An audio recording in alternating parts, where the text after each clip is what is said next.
Hey there, in this tutorial I'll show you a step-by-step how to create and customize your own server tag on Discord in 2026 for a unique server identity. Make sure you follow the instructions till the end.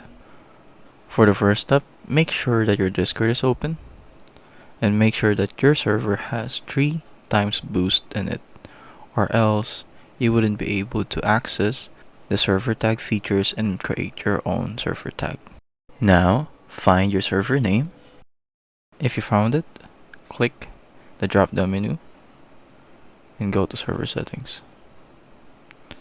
In the server settings, find server tag, and in here you can see that I don't have the 3 times boost. For those who have 3 times boost, you can easily select here in the choose badge. You can also change the name and pick a color. After that, like every other settings in Discord, you can just save changes and that's it. You would have your own server tag. If it helps, leave a like and subscribe for more tutorials like this.